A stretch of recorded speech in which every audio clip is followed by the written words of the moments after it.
Welcome everybody, this is Power of Magic, which is a one-off segment based on a sort of series that we've done before, just talking about magic systems in writing your fantasy books, or books with supernatural elements, things that are going to have some kind of consistency in the rules and powers and abilities that they actually give your characters. How do they work? How do they change? What can they do? What can't they do? And questions like this. Ooh, there we go. So we're in a stage channel. If you're just joining us on something like YouTube, Twitch, or Facebook, or any of these other sites, then you should come join us in Discord, because then you can actually participate in the classes. And if you do, then you can raise a hand by clicking that hand icon in the Discord channel, and then I can invite you to speak out loud on the stage. We are WordCamp. This is our novel writing focused server, but our main server is ScriptCamp, which has lots of free events, workshops, classes, and genre group meetups every week. We have over 100 hours of events every month, so you should come by ScriptCamp and WordCamp events if you're interested in writing TV shows, features, or books. We have lots of other servers as well. Maybe you've heard of things like CodeCamp or ToonCamp for coding and animation. There are events on these servers. They're not as big as our main two, but we are adding more stuff to these all the time, so definitely check these out.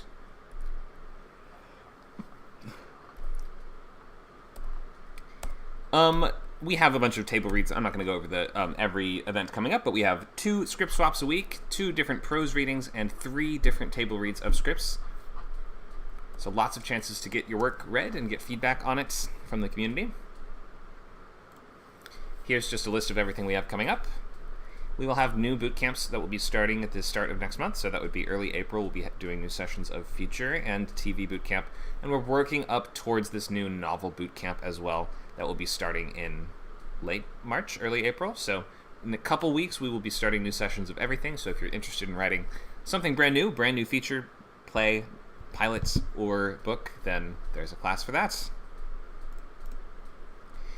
If you have not yet signed up and need to join, you can sign up at scriptcamp.net/membership, or just the main page, I think, scriptcamp.net. Now, we'll bring you to the list of all the different membership options, which you can find unlimited right in the middle here, which gives you access to every event, every class on every server. If you buy yearly, you save 40% on that as well. So make sure to sign up if you'd like to continue past the early weeks of any bootcamp, or past just the free events that we offer. Okay, so let's get into magic. So we don't have a long slideshow today, as this is mostly going to be a discussion-based class, and there's going to be some just set up at the beginning, but then we will go into lots of examples and workshopping sort of some brand new magic systems from scratch. So, let's just get started. Magic in stories. What is magic? Well, first of all, some people think magic is real, so we aren't really talking about actually doing spells in real life. So we're strictly talking about in the world of fiction, although you could say that certain religions and practices around the world might use what we consider to be magic systems, right? Sort of what differentiates a religion from a magic system is that a magic system promises those sort of instant replicable results, which religions don't exactly promise, because even in the religions that promise the most, like, you know, the deity will answer your prayers, things like this, there is always this built-in element of, well, but like, it's open to interpretation how those prayers exactly will manifest. Or sometimes the answer is wait, or it could be, there's any number of reasons why in major religions, nobody ever says that you can just do a prayer and instantly get a thing. That's sort of the difference between a magic system and a religion, right? Is that a magic system in a story world produces replicable results. It behaves a little bit more like what we might consider science in the real world, in that there are rules that govern it. There are consistencies. When you do something the same way another time in a different context, it might apply differently, but the same rules basically will apply. There are usually pretty quick results in magic systems and stories, simply because that's more fun for us to imagine and to see in fictional contexts. Like casting a fireball that doesn't manifest for 2 weeks is a little bit less instantly engaging than casting a fireball that works immediately right on the spot, but at the very least you can see the principle that is at play there, right? Like, a magic system could work in any way you want. It could be that you cast a fireball, and then 10 years later the magic manifests. I don't know exactly what context that would come up in, or when that would be useful, but there's no rules that say that this has to work like any other magic system. There are certain magic systems that work better in different sorts of mediums and genres, like that sort of instantaneous, flashy stuff works really well in movies and TV shows.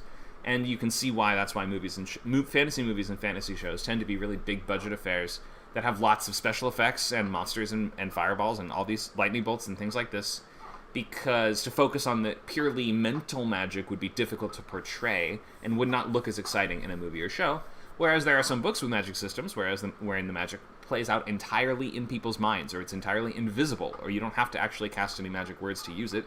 It's all based on thought or perception or transmitting your consciousness or other things like that, which are just kind of hard to show in an effective, interesting way on screen. So you can see why different mediums, just different types of magic systems, work better in different sorts of stories. We're almost always trying to err on the side of fun. So in fantasy especially, that idea of the sense of wonder being central to the reader experience is kind of carried by the magic system to some extent, or some readers, I should say, are reading specifically for the sense of wonder that they gain from magic in those stories. Magic can take different forms. It doesn't always have to be a wand that you cast, you say words, and you wave it around, and it does a thing right then and there.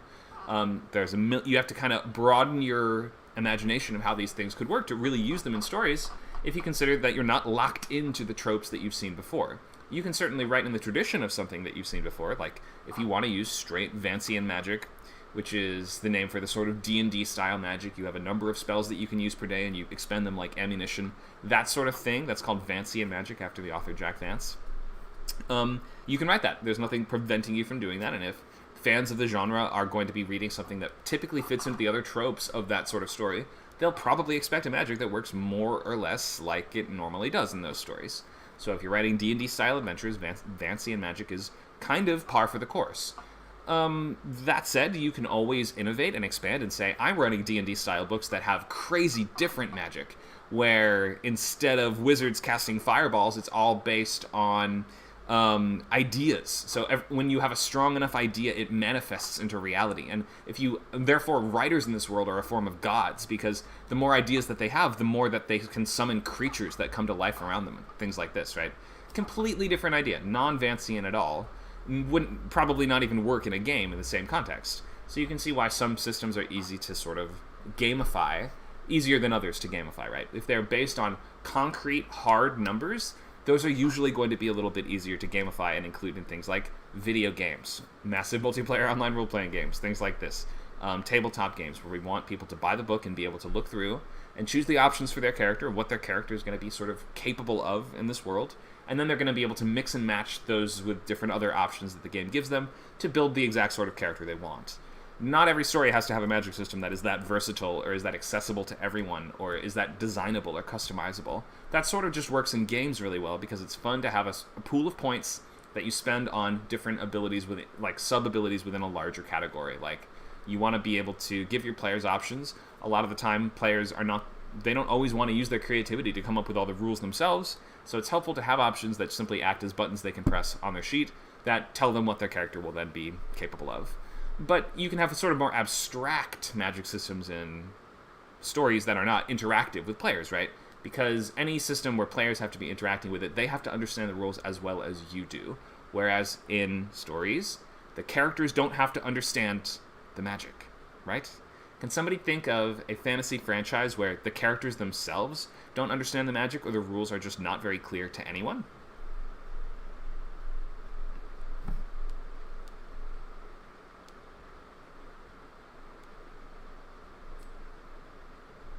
Luke says Star Wars.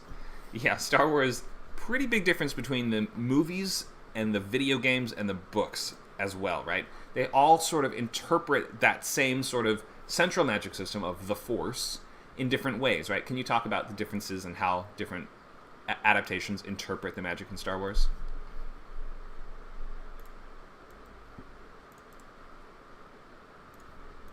So you might the Force can kind of do anything like it needs to do, and depending on the genre, I guess.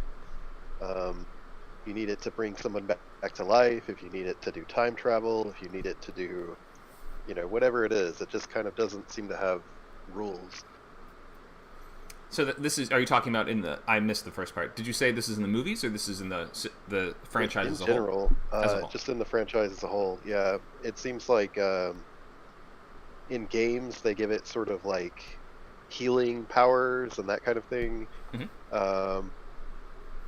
Yeah, but if they need it to do something strange, like I've read some Star Wars books way back in the day, and they did all kinds of weird stuff with the Force that didn't really make sense. Like walking through walls, like reality bending, just so.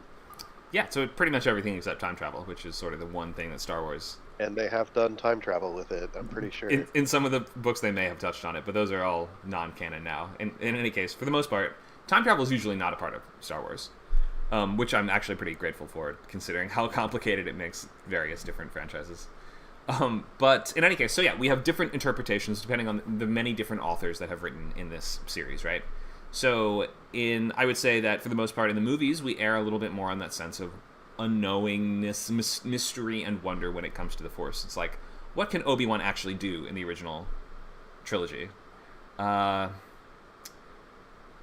don't know if I could even tell you what Obi-Wan exactly can do, right? What can Obi-Wan actually do in old Obi-Wan? Subtly influence people. He can mind trick. Yep. Maybe. He can do that. That's about it. Yeah, that's all we really see him do in the original franchise, or in the original trilogy. He can sword fight pretty well, according to Negan. Yep, that's true. So he has perhaps a bit of the old man strength due to the Force guiding his actions and stuff like this. He has a certain amount of wisdom, but like, can he still do the stuff that he could do when he was younger? Because we saw in all the other movies and shows about Obi-Wan, he could do all kinds of flips and stuff. He could do Force push and pull, which we definitely see him use. He actually doesn't use the Force that much.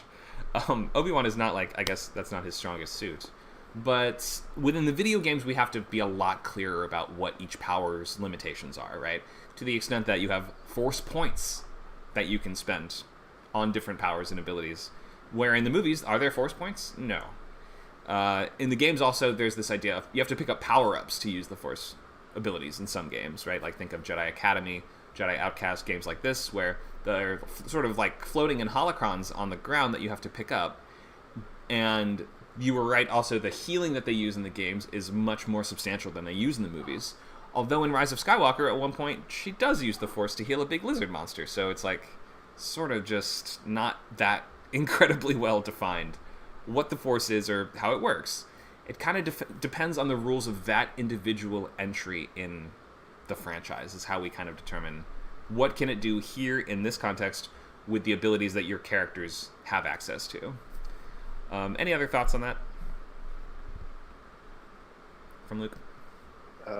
Yeah, I just noticed, Force Lightning is always a dark side skill in video games. They sort of divide things we see in the movies into categories. Like, oh, that's good and that's evil. And only a Sith could do this, and only a Jedi could do this, and that kind of thing.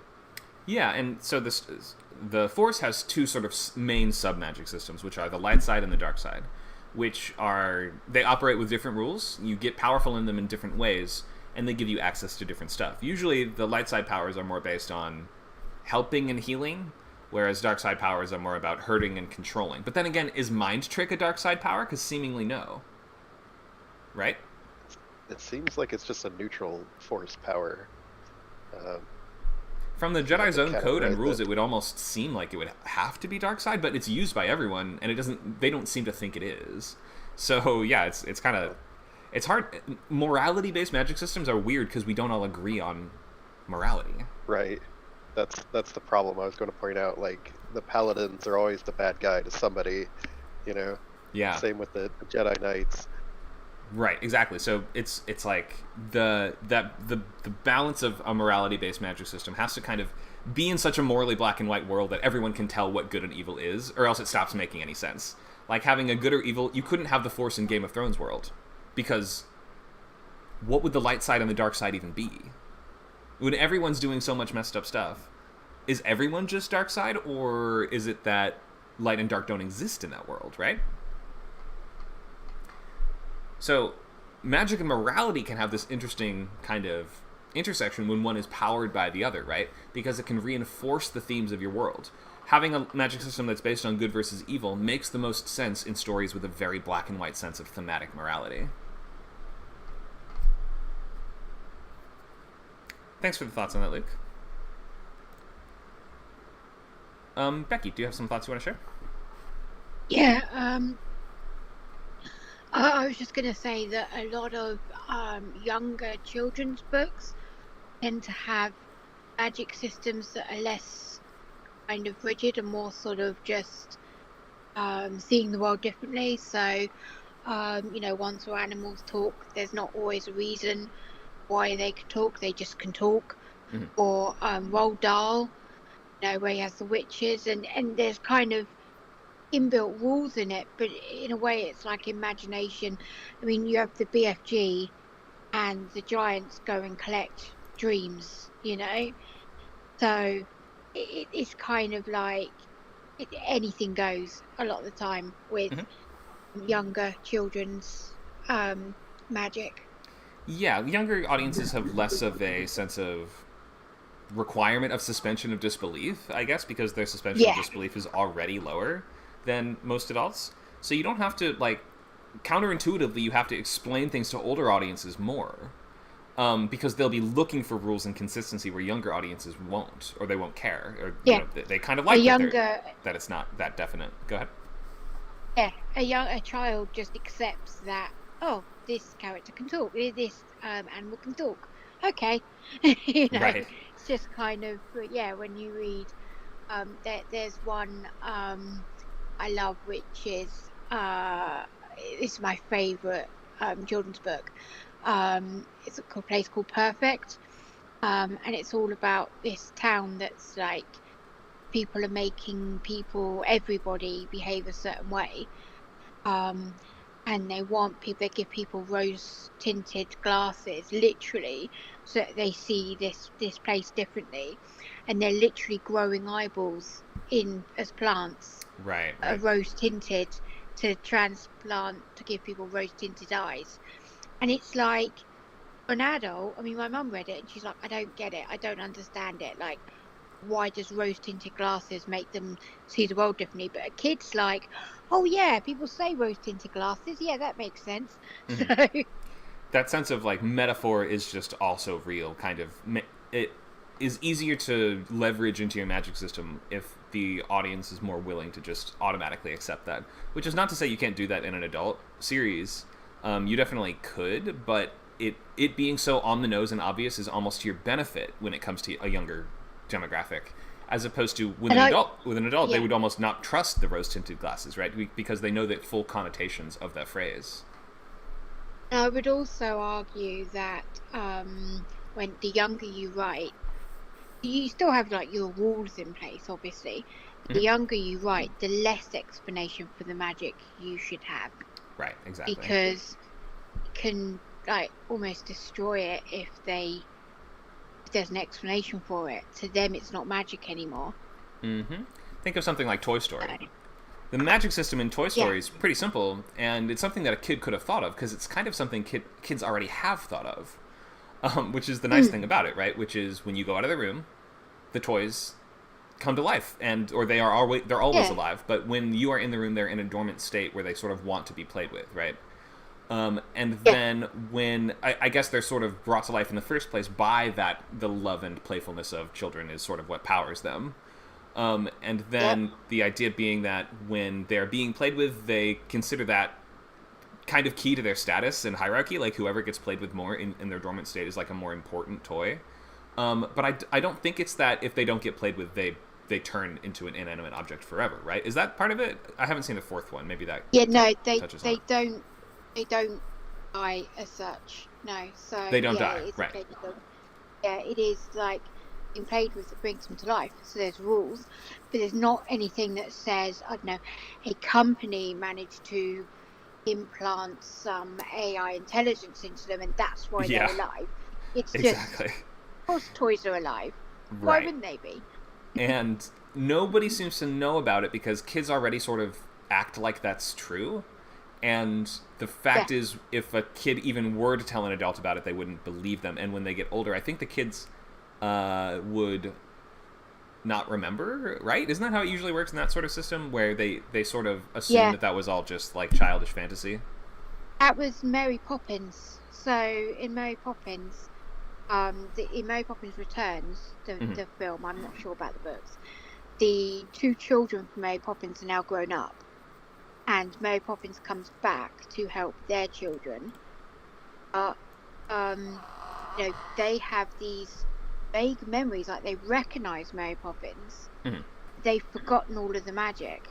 They don't remember the fact that it was magical. And then at the end, everyone's sort of floating with balloons, and they're floating in the sky. And it's all wonderful. And someone says, aren't you worried? And they're like, oh, they're adults. They'll forget about it by the morning and think it was just a dream. And so it's kind of this idea that actually our dreams are, as adults, we've forgotten about it, but as children, there's a sort of other dynamic that some magic systems have. We talked about the dichotomy of the good versus evil one.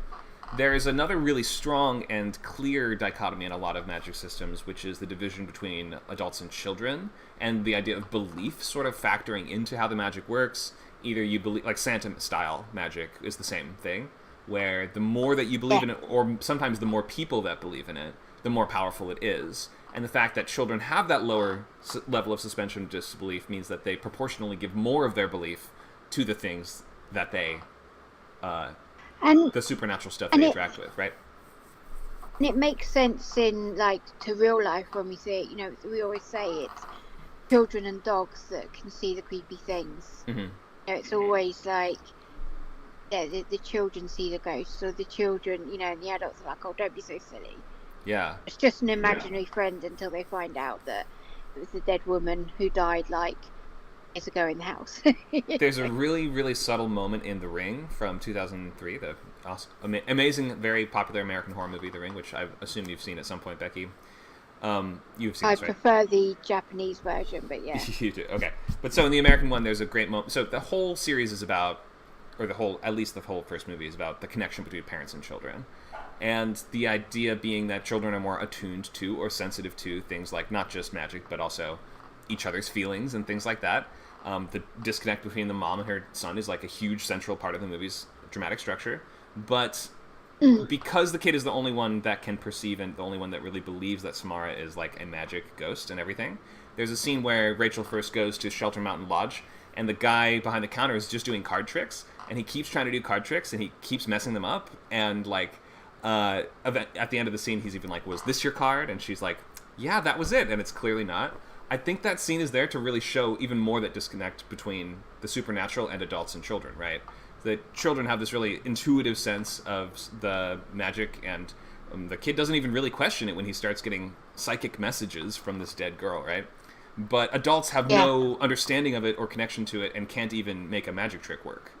I think that's why that was there, is to really reinforce that barrier, and that sort of that type of understanding that younger and older people have. Because we sort of come to believe that the older you get, you lose some kind of connection to the supernatural or your ability to understand it, or adult life grinds it out of you or whatever. Yeah. Any more thoughts on that? Thank you, Becky.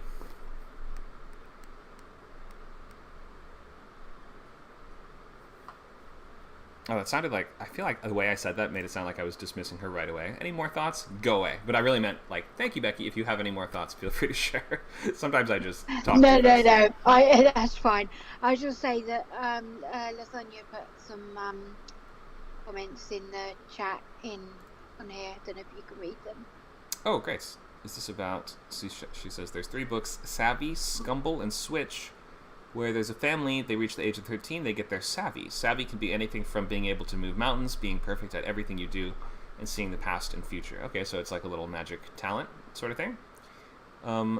There's not really a system, just powers special to the family line specifically, where they can just get anything. Well, there is a system if they get it at the age of 13, right? There's the second there are rules that start being replicable, the second we start being able to apply rules to it. There is some kind of system there. Thank you for sharing that. There's a those are always fun. The systems that are based on everybody gets some kind of power, but you don't choose what kind of power you get. That's everything from your Xanth to your X-Men. Although X-Men it's considered you become a second-class citizen almost if you get this random magic superpower. But the sort of pick a card, any card version of magic where you just end up with something. It's such a fun way into a lot of worlds because it raises instant questions like, well, which power is your main character going to get? What if they haven't gotten their power yet? What do they have to do to get it? How do they learn to use it for the first time? How do they learn what they can even do? A Spell for Chameleon, which is the first book from the Xanth series by Piers Anthony, is set in a world where everybody gets a random magic power that could range in usefulness anywhere from you can make a pink spot appear on the wall all the way up until you can cause, like, cataclysmic storms or things like that, right? It's completely random. 0 to 100. Anyone can have literally any power. And the hook of the first book is that the main character, he's getting older, he's like a later teenager, and he just seems to not have one. He's like the only person in the world who seems to not know what he can actually do. Which makes for this really interesting kind of built-in internal arc for the character, figuring out where do I fit in a world where I don't even seem to be able to do a thing like everybody else can. How can I find what my power is, if I even have one at all? Do I have to unlock it? Do I have to earn it somehow? It just provides a really nice sort of structure for a fantasy-type story to just build something into the system that's like a question that needs to be answered. And having these kind of built-in questions that needs to be answered is just a really nice way of tying your magic system to your story world. And not just saying, okay, here's the story, now I guess I need a magic system too. It's sort of marrying the two together so that one can't exist without the other. It's just a way to approach writing, especially fantasy novels, where we sort of expect authors to put this extra level of thought into the mechanics of the world and how the powers and abilities work, and the readership is looking for this. A lot of people specifically say they're looking for interesting magic systems. Okay, we have some comments from the chat. I want to just read back and make sure we get everyone. If you're commenting on something besides Discord, then sometimes it does take a few minutes for them to actually show up and for us to see them. All right, looks like we have some comments from Twitch. Oiramui says he's excited people talking about magic systems. Naruto and Avatar. Yeah, anime magic systems tend to be a little more along the video gamey lines, where if you consider that most of these manga series are so long, it helps to have really concrete steps of progression that can last a long time, so that we can understand your character has to what is it, Avatar? You have to master the 5 different elements, right?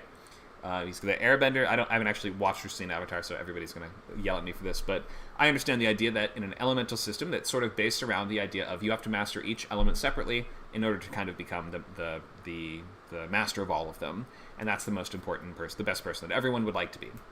And there's a lot of that idea in systems, that any system you see that has kind of like a chart with like 5 different points on a pentagram or things like this that represent different elements or sources of magic or power, then most of the time these are going to be ones where the idea is that you're in a longer form series. A lot of the time the characters are trying to collect them all or catch them all or be able to do everything. Okay, do we have a question from Carmen? Go ahead, Carmen.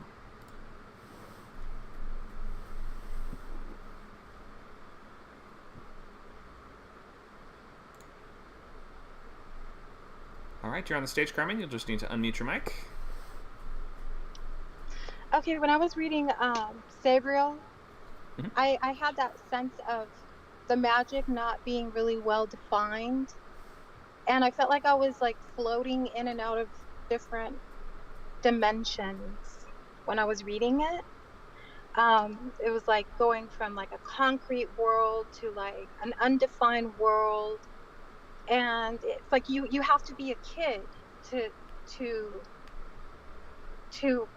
understand it or something. I mean, it was really great and intriguing, like, oh, I want to go into that, I want to experience that, which was very abstract and difficult to like know what was going on. I actually felt like I was being swept into something, into the story on several occasions while reading that. It Great. just kind of reminds me of what you guys are talking about. Yeah. Do you want to talk about there's actually 2 major magic systems in Sabriel. Do you want to talk about the difference between them? I never could really grasp it. I can get into it now if you want. That's part of what I'm. Yeah, it was very elusive to me, but that was okay with me, because it's kind of like what you guys were saying about the worlds, or not the worlds, but the magic systems just being like open to anything at all and not really having any parameters or clear definitions. But I know that you know Sabriel really well, because it was like your favorite thing when you were a kid, right? Maybe you read it a few times, And then also a lot of times when I'm reading, I'm like off in my own world. I Anyways, see. but I just remember having that feeling of just like being swept into something that felt really real, but was really, really abstract Yeah, and it's very, like very magical. So magical. someone else knows the rules, but you don't know the rules because they don't tell them all to you at the beginning of the book. Definitely, you have to kind of learn it as you go. In the later books, once you have more experience with the characters, you do gain a greater level of fluency, especially in the charter magic. But so let's go into the two different types of magic in Sabriel. There is one that is much more loosely defined and that people don't understand as much, and there is one that is very rigidly defined. So those are two different types are going to be called free magic and charter magic. The charter being kind of like the magic that makes up the universe all around us. It's like the great code of the universe that's written in sigils and signs that if you have the right magic vision, you could really see them somehow, like the Matrix almost. You could see the sort of fabric of reality around you written out into glyphs. Charter magic is an attempt to turn that into replicable effects, like a scientist would almost. And so the Aberson, which is the sort of necromancer cleric that maintains the balance between life and death in the world of Sabriel, the Aberson has 8 bells that are kept on a bandolier across their chest, each one which has a really distinct kind of effect on the dead and sometimes on the living. But that's utilizing... So the Aberson is sort of the in-between point between the worlds of the living and the dead, the world of free magic and the world of charter magic. Because the world of the dead, necromancers and zombies and witches and all these evil people, they use the very uncontrollable, unpredictable magic called free magic. You see this dichotomy a lot, where there's one version of it that's very controlled and one version that's very wild. The version that's very controlled, you know what you're going to get, but it can't possibly be as powerful as the wild one.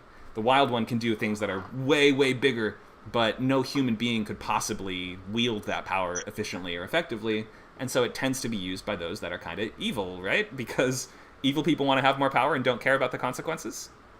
So it's not strictly a good or evil-based system, but it's just one of those ones where one is highly controlled and one is highly uncontrolled, and as a result, those who want more power tend to go the easy route. And they tend to be the ones that become necromancers, like Karagor in the first book, who's like the sort of big bad of that series, or of the first one at least. He's, an ancient, powerful necromancer that has used free magic to make himself, immortal, invincible, the zombie summoning lord, or whatever it is. And those that are on the good side are at a disadvantage against them because their magic, the charter magic, can't possibly be as strong as the free magic. So that's just the basic division there. And the Aberson, obviously, the 8 bells, each one has a specific replicable effect that is even written within the opening flap of some of the copies of the book. So if you want to know actually what the bells do, there is like a list of the things they do, which is the sign of a really hard magic system. Hard meaning there are concrete rules that always work the same way. Soft is on the other side. Soft means that there might be some rules somewhere that somebody knows, but the characters don't, and we can't really count on being able to replicate them. Anyway, that's just the basics of... thank you for weighing in, Carmen. I really like the Sabriel series, and it's a great dichotomy between that sort of much more controlled version of the magic and the version that is untamable, but there are always those that seek to try to tame it, and of course it always leads them to madness and ruin. But that's why the Avatar or the Aberson or these other characters that kind of act as the in-between point, they make really nice protagonists because they get to use both sides. They get to sort of see the best and worst of all the possibilities that the magic in your world offers. Okay, let's check for comments or questions before we move on. I want to maybe start thinking of some new magic systems based on... We're going to get a big list of random stuff, and then we're going to assemble magic systems based on things like objects, professions and skill sets, and things like this. So let's stop and see if do we have any questions on what we've talked about so far.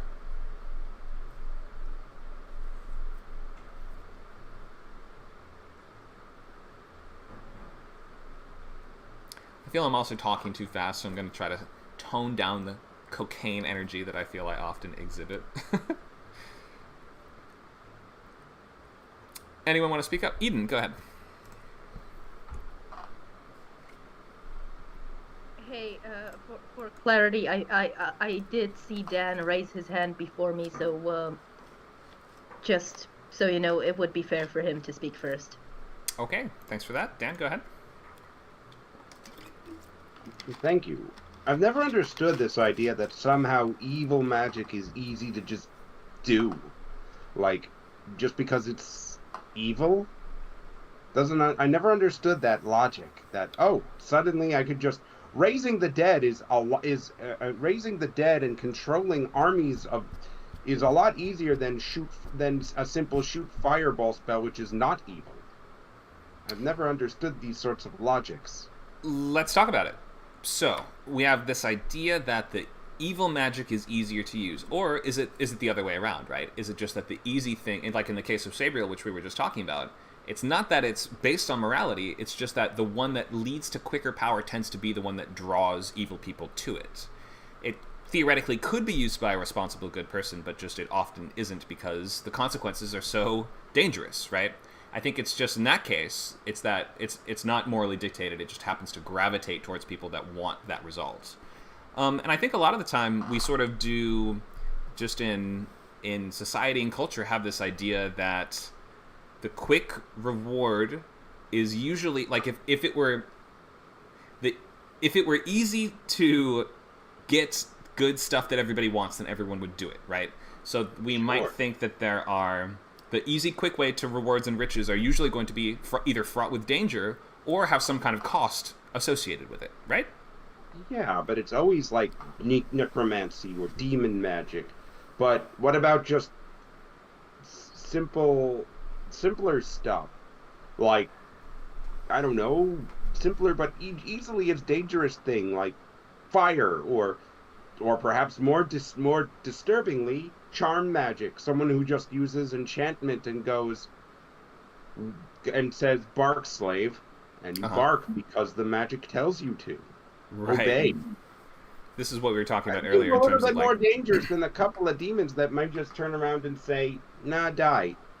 Sure. This is a good point. This is a sort of flaw in the thematic design of certain magic systems, which is the idea that why are some things considered bad when other things that are allegedly good could be more dangerous in the wrong hands, right? So you're right, that is a huge hole in a lot of magic systems that don't really account for this or address this question at all.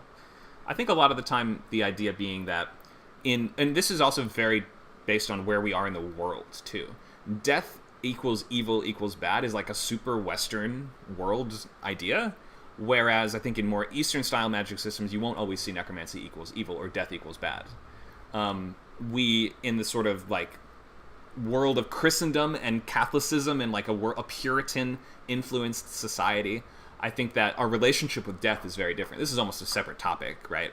But we might be sort of more predisposed to consider evil things that are things that are already linked to negative concepts in our wider culture.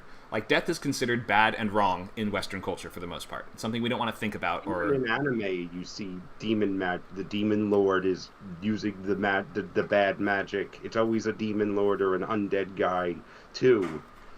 Sure, but like, the idea that demons are always also bad somehow. Right, but even the idea that like demons equals bad is not always true. And sometimes maybe even the word demon isn't quite even the right term for that cultural concept.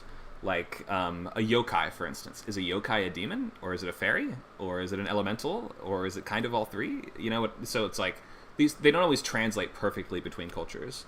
But it's a good question to bring up. Like, why are certain things considered morally evil and some things considered morally good, to the extent that the magic of the world seems to support that idea? It leads to you being able to identify where are the flaws in certain magic system concepts, for sure. Any other thoughts or questions you want to share on that? No. Okay, thanks for bringing that up. It's a great addition to the topic. Let's hear Eden's thoughts. Go ahead, Eden. Hey, so the thing you were talking about demons not being really demons kind of brought up something else that I was thinking about, and I was talking about it in Script Camp in the main like screenwriting chat. There's a concept in Slavic mythology, mainly Catholicism type stuff, but it is called chert, which is a demon but not. It is definitely an entity, a humanoid that lives in hell and is tasked with torturing sinners and tempting the still living. but also they're chaotic good, for lack of a better term. They will tempt you to do the bad thing, but they will be happy for you if you choose not to. Oh, okay. So they're rooting for you. Because they're basically on the side of heaven. They don't want more people to go to hell. They basically just ravish in torturing the really bad ones and want the good ones to stay good.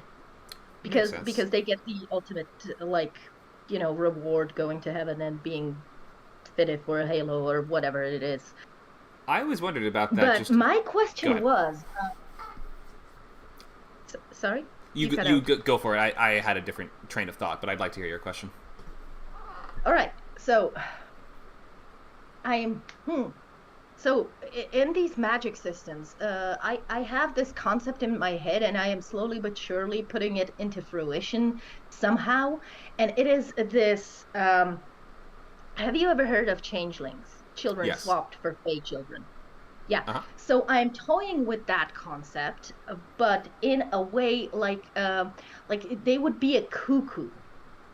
Some cuckoos can actually adapt their egg color to resemble the color of the other eggs in the nest where they're laying their eggs. So I took this and I kind of made it its own in my story, where the children that would be swapped would take on resemblance of their parents, their human parents, quote unquote, and also the magic that is in them would somehow reflect the environment they are raised in. The environment they're raised in, meaning what? Meaning like if there's one girl who has the power to open up the Rainbow Bridge on short distances, because I don't want them to be too overpowered, because her parents were mythology geeks. Oh, I see. So their powers are sort of themed around what their parents' lives are like, I guess, in a way? Pretty much, or what they themselves develop a liking to if the powers manifest late enough. And there is this on the topic of necromancer, I'm so glad Dan brought it up. I have a 7-year-old Asian American little boy named Callum who can raise the dead for a minute. Okay. And his power is basically like he grew up in his parents were like funeral home owners or something like that. So death for him is Tuesday. He knows it's happening all the time, and it's like it's no big. He was raised there, and so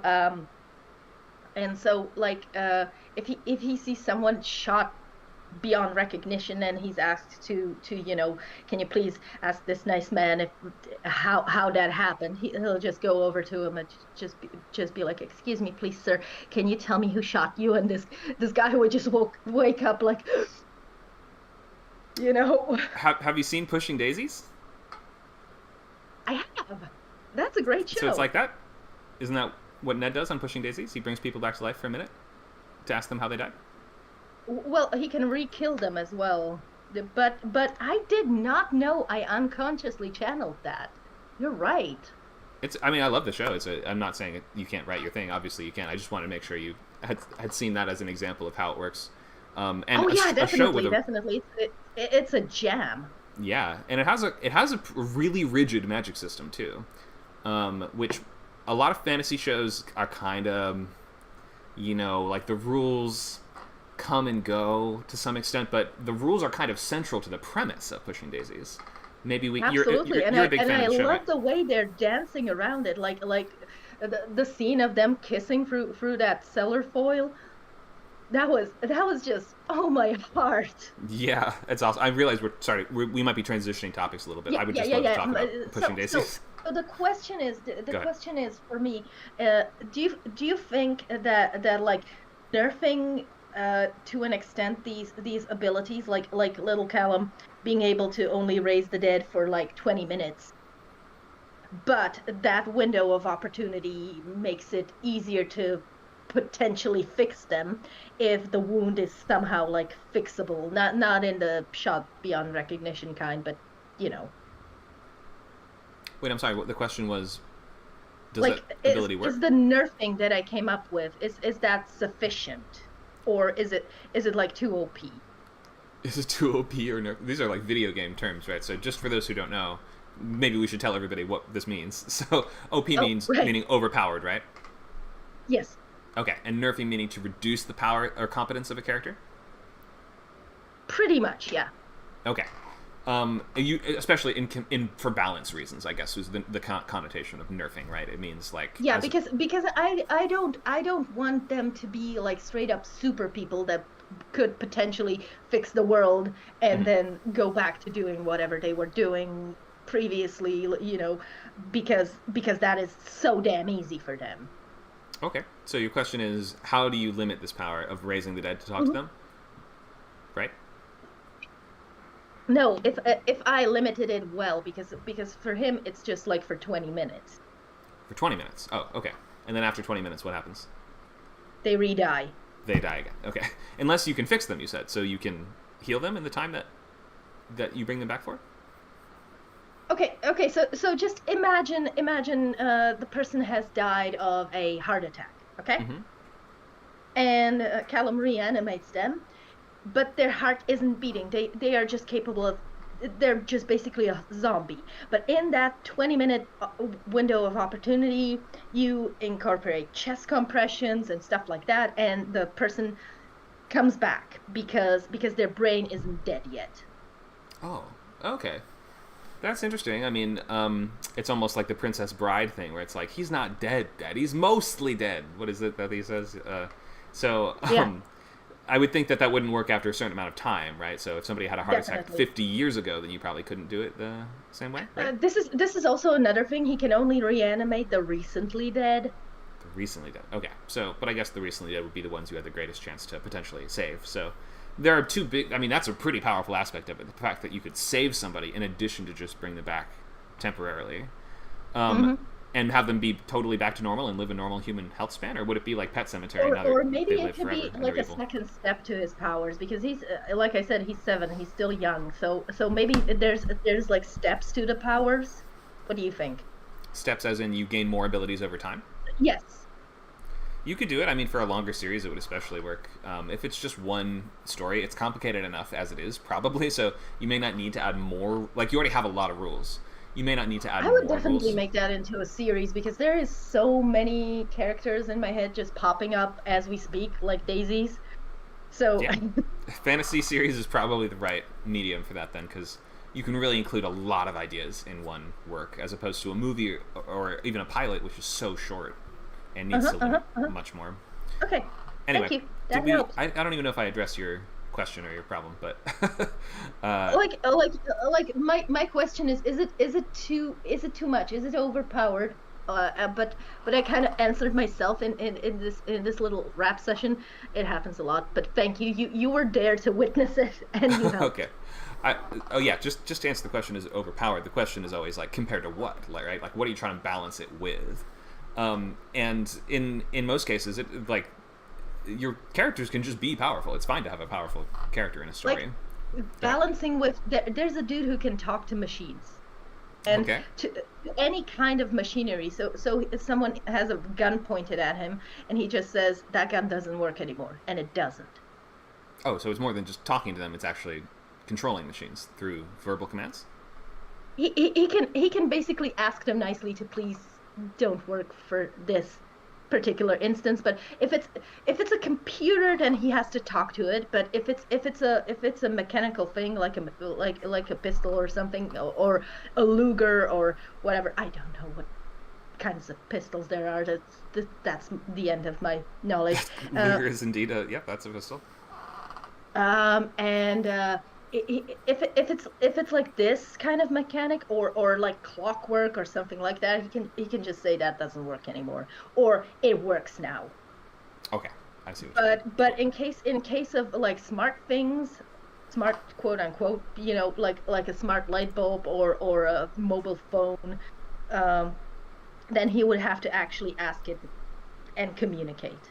So I think that if your characters have distinct but significant powers like that, I don't think those are too unbalanced or anything else. because they have completely different effects, and they can be used in many different ways. So I think that balance isn't super important unless you're making a video game or a tabletop game or something where all the choices have to all the players have to feel like they're getting equal stuff out of the choice, like they've made equally valid choices.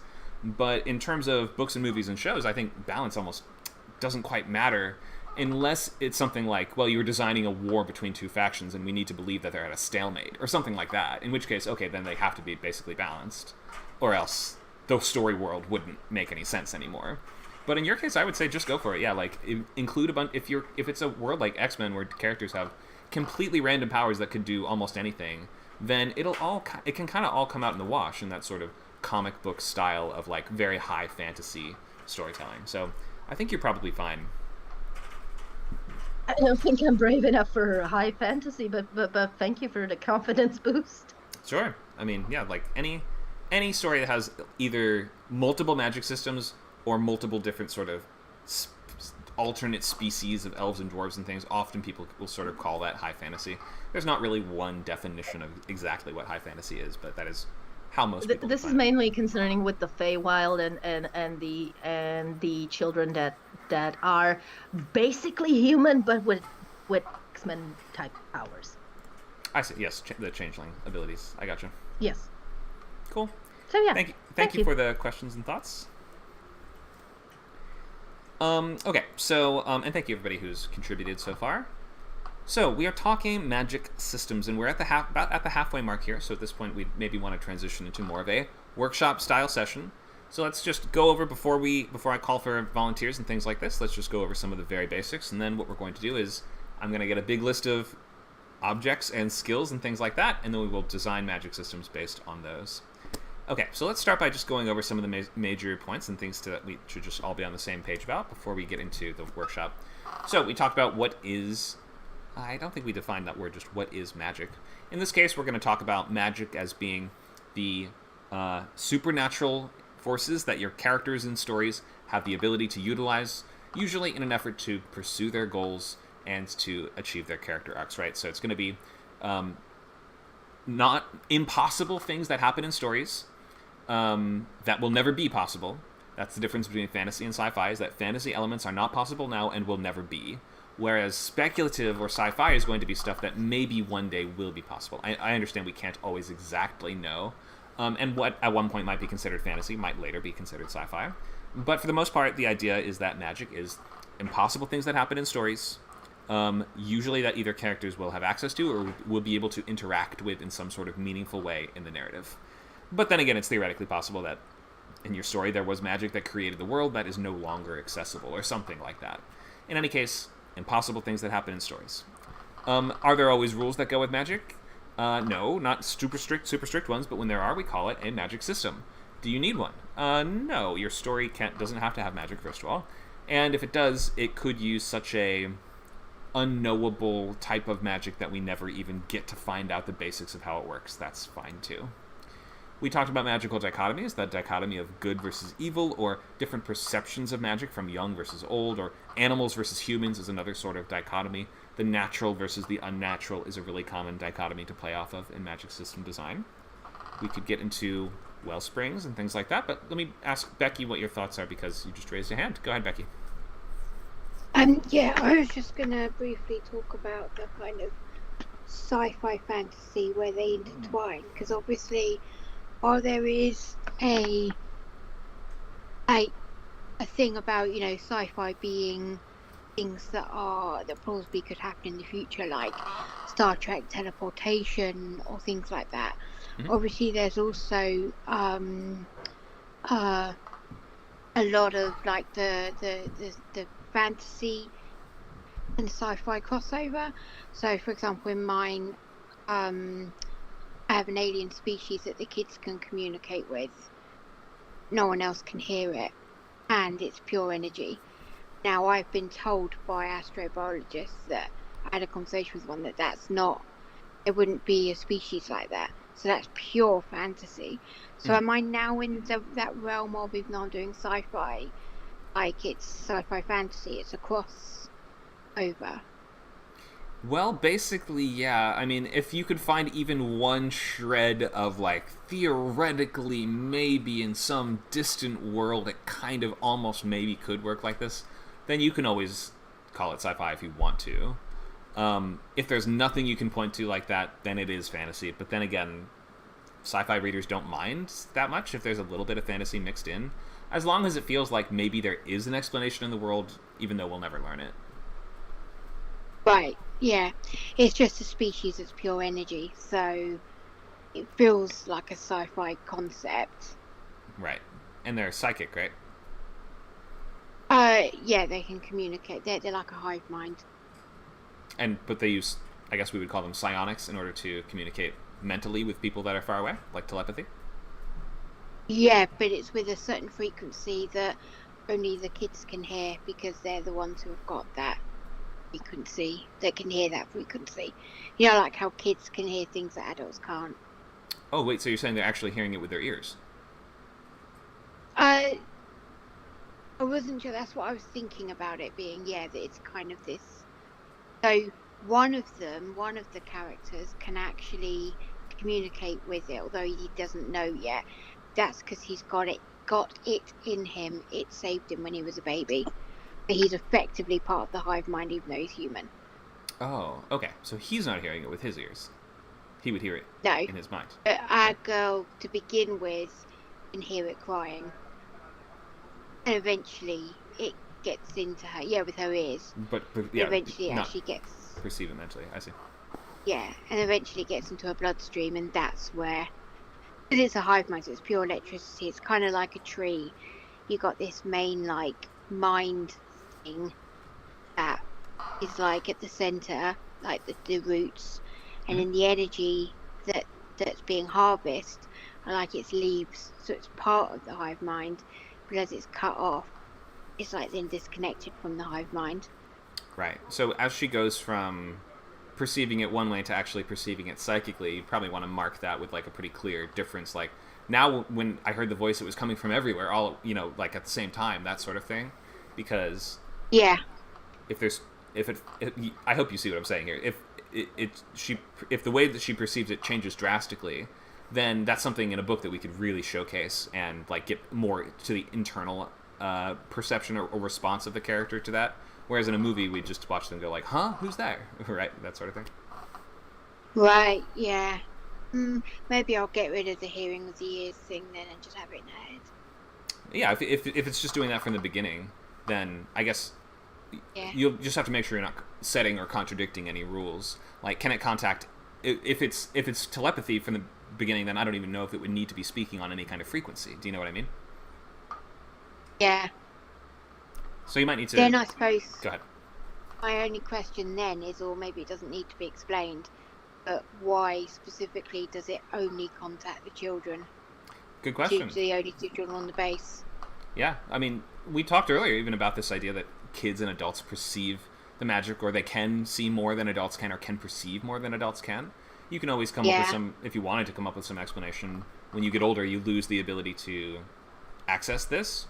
Or it could be that kids are just easier to contact, or they're more receptive to it, or adults subconsciously block it out, or something like that. Yeah. I think we already have this. Magic systems are really nice when they touch on something that we already sort of feel is true. Like that idea that, kids perceive more. Kids, like, see the world more than adults can, or see it in a different way. Magic systems are often at their best when they're able to take those real sort of feelings and transmute them into rules and effects. Yeah. I mean, I want to keep this book as, if it is sci-fi, soft sci-fi, it's written for kids, so it's got to be more, it's got to be kind of more, I don't have to explain every bit of technology, Exactly. I don't explain most of it. I mean, Star Wars, lightsabers, not really explained how they actually work. Well, there's a crystal, and the light goes through the crystal or something? Yeah, it's like... Yeah. But is it based on Tabana gas like the blasters are? I don't think so. So, like, lightsabers don't seem to run out of fuel, So, like, I guess theoretically the crystals just work forever. Like, yeah, they don't really bother going that deep into it. It's like, yeah, there's a crystal with a color, and the color connotes your allegiance in some way, but beyond that doesn't do much. And Star Wars was meant to be like the epitome of sci-fi fantasy. Yeah. You know, he wanted to take the fantastical and put it in space. Right. It's also one of those series that starts as a movie, and so it almost like, it's rare when it comes to big sci-fi or fantasy franchise for it to start as the movie. So the world building kind of worked in reverse, where it's like, okay, here's a bunch of cool stuff, and then the later movies and also books and other things like that are forced to come up with rules and systems to justify the stuff that we already saw in the movie that was just picked because it was cool. Like, you can guarantee that to begin with it was like, well, the bad guys have red lightsabers, the good guys have blue lightsabers. Why? What do you mean, why? It looks awesome. And then Samuel L. Jackson came along and went, I want mine to be purple. Yep. And that always throws a wrench in the gears if somebody can just... Like, Rule of Cool does throw a wrench in the gears sometimes in Magic System design. But sometimes it's part of the fun, and, like, we were never watching it because it had some really thought-out technical explanation for everything. No. So that's why you have to kind of be aware, like, your age group that you're writing for really matters, and, like, the type of story that you're writing affects the choices you make in Magic System design. Because, simply put, some audiences just don't care about certain stuff. Like, some audiences would rather focus on a different aspect of it. Personally, I hate hard magic systems, hard fantasy, hard sci-fi.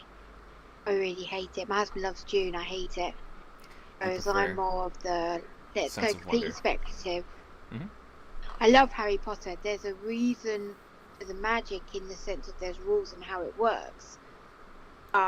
There's no, like, you know that some kids have magical parents, but then some kids are just born with magic and there's no reason why. Like, do you know what I mean? They just are. Like, Hermione is just a muggle born. It's kind of arbitrary. With magic, and and that's what I like. We don't have, because that opens it up to anyone can be magical. Yeah. That's part of the fun of it. Right. And that's also a plot point in Harry Potter. It's like, some people are just born without it, and some people are just you just have it or you don't. And that can that factors into the world building as well. Like the fact that some wizards are just defective or whatever, and some muggles end up having a little extra talent that they wouldn't. Yeah. Like they could be a wizard if they were just trained or whatever. I'm still waiting for my letter to Hogwarts. Yeah, aren't we all? Thanks for the question, Becky. I have one more question to take, then we'll move into the workshop part. Let's hear Mario. Mario. Is this workshop or questions? We'll take one more question, and then we'll go into designing a new system from scratch. Okay, so I like to base my questions on the previous three. People probably forgot them, but they all center around the same theme of what necessarily makes a magic system better than the others. If we had to boil down those three questions. And I feel, and I've written in the chat, is that it's audience-based, what you just mentioned before. So if it's a child, you sort of want to do it stage by stage. And if an adult, they're willing to accept more up front, because their expectations and maturity of, like, themes kind of expands. So that it could be more violent, per se, as an example. And so I feel like the best criteria would be, like, the audience.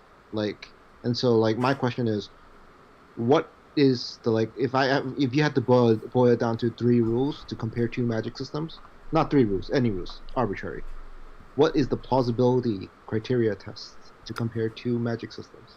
Sure. So I guess if I was an author and I invented 2 magic systems, what would be the quantitative analysis between the 2? Sure. Okay. So if just boil a magic system down to 3 rules or 3 principles, we have for comparing, like, if I had to choose between 2 magic systems to write about, right? And I want to focus. It's a short story. I don't have that many words. What would be the criteria? It doesn't have to be 3. It could just be whatever you're thinking about. This is my question that I posed to the group, to you, what's your criteria for the better magic system? Okay, so the 3 criteria I would look at would be, first of all, would simply be abilities. What can the magic do when the characters use it? The next one would be limitations. What can it specifically not do? And the third one is cost and consequences. So that would be, what does it take from you to use it? What does it,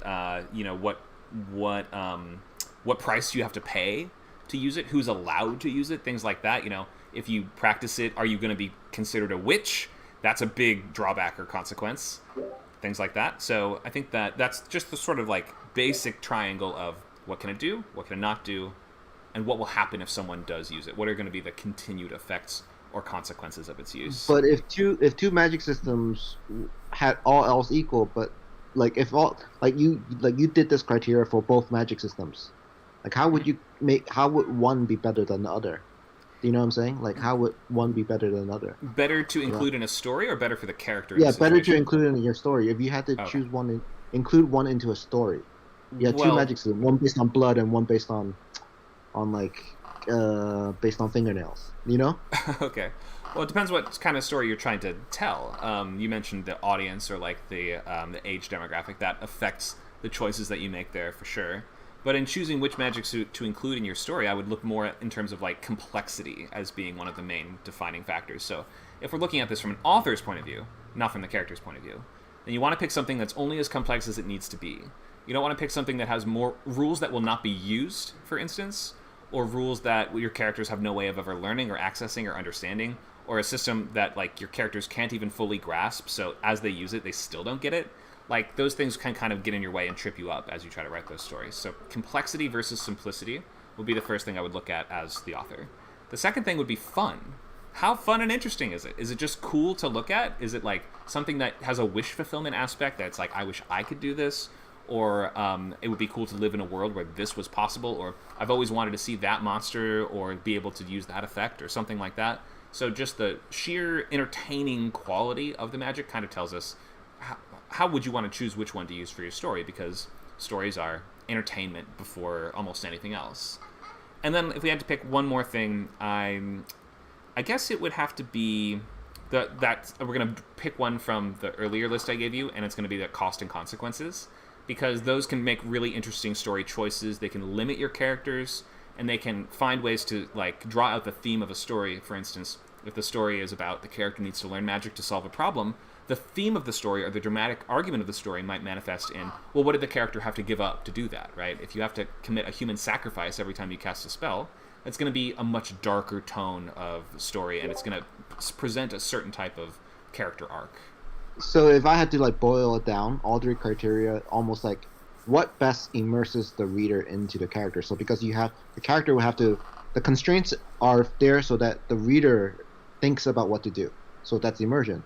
Right, and like all the other criteria that you mentioned, it's basically centered around reader immersion. Yeah, so the that's reader the experience for sure. core abstract theme of magic. If it doesn't immerse the reader, then it's useless, right? So it's almost like having multiple magic systems, kind of like waters down the effect. It can, yeah, and especially if you're writing shorter stories. It's like a short story with 5 magic systems. You won't get to use any of them that much, or see what they can do, or explore the possibilities of all of them. Whereas, okay, thank you for your time. I'm good. Oh, sure, great. Okay, thanks for the question. Yeah, so longer books, longer series, especially, you have the freedom to have more rules, more complexity, more systems. Whereas shorter stories, you want to err on the side of 1 or 2 cool things which can be explored in different ways. Adding more rules and adding more complexity is not inherently better. So streamlining, making sure the audience understands fully how it works, will allow you to use those abilities and magic systems in your story to solve problems the characters get into. But if the audience doesn't really understand how it works, you lose the ability to use that to solve problems, because it starts to feel like cheating. Okay. Great. So any other questions before we move ahead? Okay, let's see some hands raised for volunteers. I'm not going to go in order that you raised them necessarily. I might just see how many volunteers we have and then decide how long to spend on these different activities. So go ahead and raise a hand. Thank you for raising hands, everybody. Anyone else? Keep raising them. I just want to see everyone interested. All right, we got 3. That should be totally fine. So we'll start with Becky. And let's, from the chat, Becky, we're going to get a big list of objects from people. I want to see just a bunch of items in the chat. I'm just going to start listing stuff. Grapes, ladders, Just keep posting items in the chat. I just want to see 100 different things.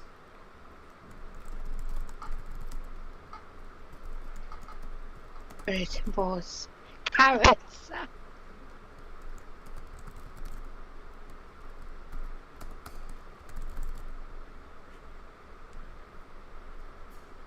Crocodiles. Let's stick with for inanimate objects for this one, but crocodile magic system would be funny. Could change to crocodile clips. Crocodile clips, yeah, okay. Maybe like a paper clip based system. Oh, belly lint. Oh dear. Benches, dust bunnies, cushions, lots of good options here. Let's see like 10 more things. Just throw them out there. They can be dumb. Keyboard keys.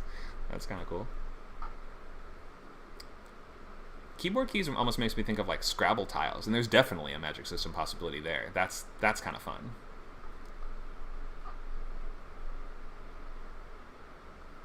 Jellies. Jellymancers? Is that what you want to see?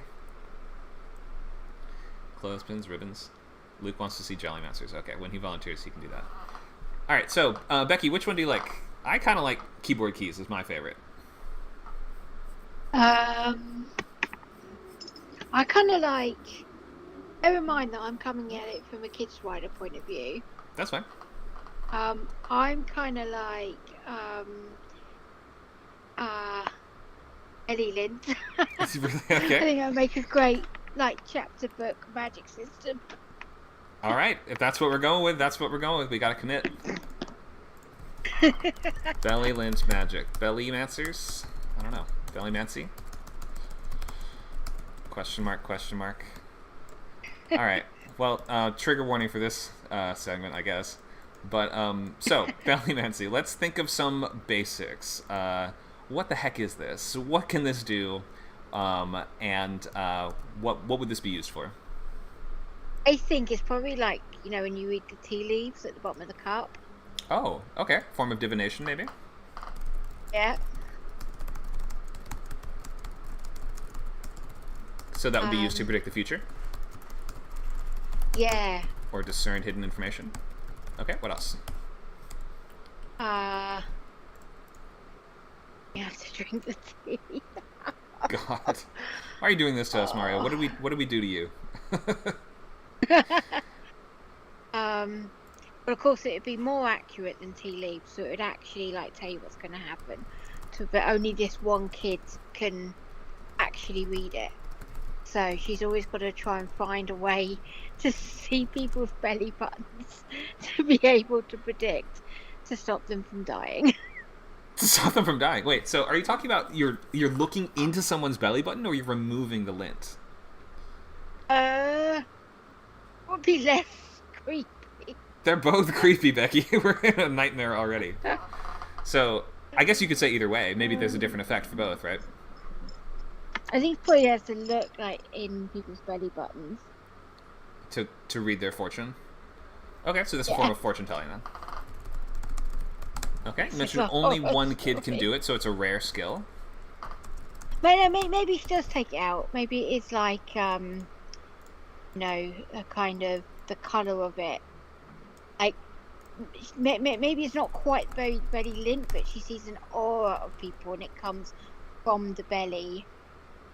And it's like, you know, she can kind of see what, she can kind of see an aura of them. Yeah, I was going to suggest the colour, Nacho. I'm like, it's the colour of it is what, like, she sees it as different colours, and therefore she gets this, like, dash of, yeah, you know, like, if people wear low tops, like the belly buttons show. So one summer, she notices that she suddenly sees this like different colours from people's belly buttons, and if it's like a darker colour, I mean something bad's gonna happen to them. It's like the Dead Zone almost. The Stephen King book, where he has to, if he touches somebody, then he can sort of see their secrets or their like inner thoughts and stuff like that. I believe that's how that works, or is it that he can see how they'll die? I might be conflating it with something else, but my thought is he sees people's dark secrets. I think that's how that works. Anyway, Right. so do you want to focus on the lint, or is this just a belly-based system? I don't know, because there is a thing about like belly buttons being, it's a place where we're intimately close to our mother beforehand. There's a kind of Care So there Bear could be, element to it, right? yeah. So could be something to do with that. Although I really liked, Mario said this is why kids pick at their belly lint. They can actually do this. That's how they get that's how they do the exams. They got all the answers in their belly lint. God, okay. So we have to decide, I guess, if the lint is critical to this, or is the lint just an extension of the belly power that she already can do, right? Maybe it could be that, is that where the aura is stored, and therefore if somebody has lint in their belly button, then she can read their aura? Is that right? Yeah, I think Yes. it'd be that way, yeah. Okay, so the power is in the lint, but she can perceive it from just looking at them from afar. Yeah, she doesn't have to get close and put it out or anything. But because, like, the lint is kind of, special stuff from inside the belly. Mm-hmm. Okay, so we have the just the basic mechanics of how this works. She can visually assess the color of people's auras from afar. And what information does that provide? I think it would actually give her insights into their minds. Their minds. So she can, she can see things about them. So it's not necessarily predicting the future. Now I've got a story forming. She can, so if she's trying to find out who's evil, who stole who stole everyone's dinners or whatever, I don't know, whatever kids' mystery you set up, she'll be looking for the evil one. But of course, all it takes is for you to be extra clean and be a neat freak, and she won't be able to read you. Right. She can only tell what kind of crusty people who haven't showered are thinking, I guess. Yeah. Or And people who don't actually get in there and clean it. At the beach, she'd be useless because everyone's in the water, right? So she wouldn't even be able to read anyone. Other than those that are just sunbathing, yeah. Right, there is those for sure. That could be a good scene. She goes to the pool. Going to the pool would be an interesting experience for her.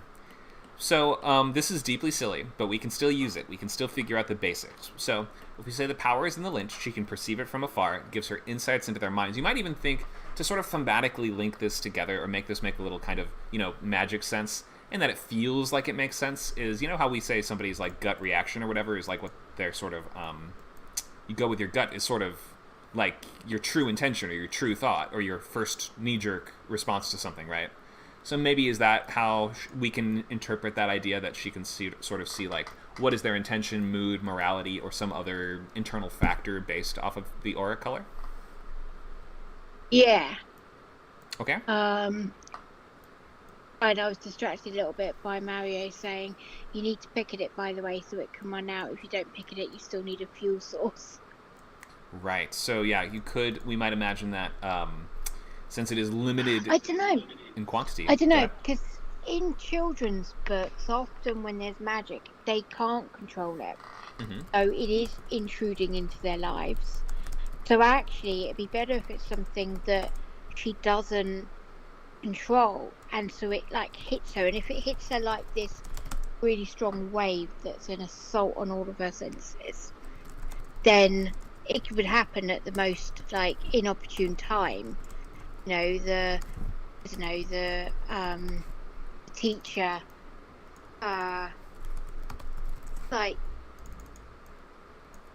big like drunken teacher with a big beard belly, it sort of sticks out and she's like, oh my god, she starts having a fit in class. Sure. So it's overwhelming to perceive the auras. Yeah, because that is a common theme in children's books. There's a book called Charlie Changes into a Chicken, where this boy literally changes into all these animals. Ironically, never actually changes into a chicken. He changes into a spider. He can't control it, and by the end he's got to learn to control it, and it's actually a metaphor for anxiety. So that's sort of why often, in in adult books, you normally would have the limitations of they can't keep using the power. But in kids' books, the limitation tends to more be like, I don't want to have this. Yeah. And I can't control it. That tends to be the... That makes a great cost or consequence, that it's just not nice to use or to have. And so there's the only limiting factor is your tolerance for it. Yeah. So we have I think we have our main... Go ahead. Then she has to. Oh, and Mario said there's also a stigma. I mean, it's not a great ability. Okay, yeah, if people know about that you're the belly wizard or whatever, then they might look at you weird. He says, yeah, that weirdo is staring at my belly again. So I think we have the basics. We have the ability, limitation, and cost and consequence, don't we? We have the ability, which we might call the gut check. Gives her insights as to what people are thinking, their true intentions are. We have the limitation, the power is in the lint. No lint equals no psychic impression. And we have the cost and consequence, which is the more she uses it, it becomes more overwhelming.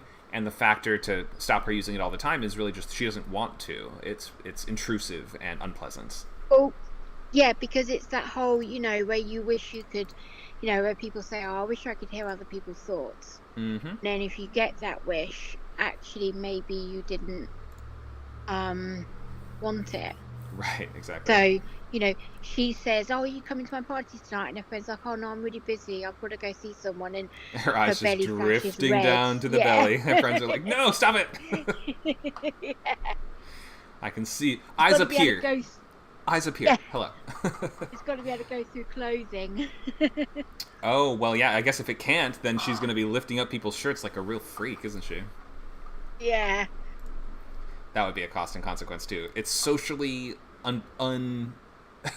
unavailable to you a lot of the time.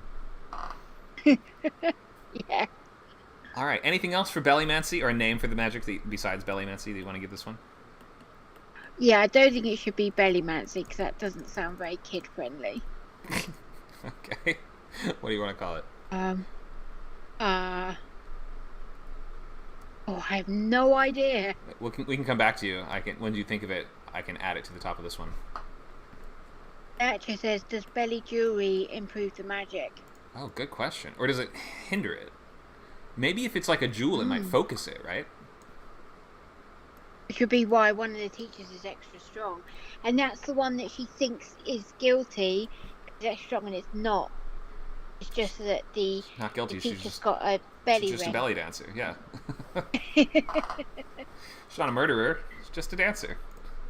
All right. I think we have to wrap up this one. But thank you for designing this system with me, and let us know the title. I'm going to use this in a middle grade, in a younger middle grade book. This will be aimed at like 8-9-year-olds, I think. That's the kind of humour that this speaks of.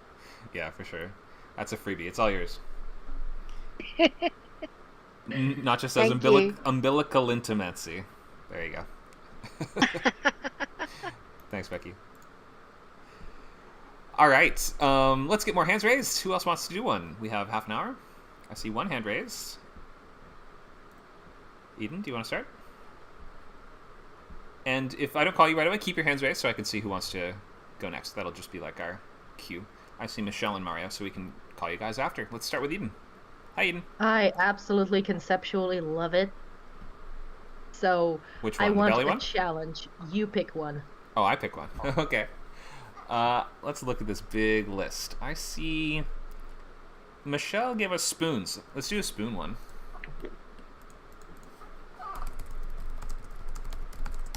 All right. Spoons. Yeah. Okay. So, let's limit this to silverware strictly. Okay, we can just say silverware if spoons is too limiting. No. They can stay spoons, but the limitation is silver. Oh, as in only no plastic spoons. Yes. Okay, silver only. Silverware only.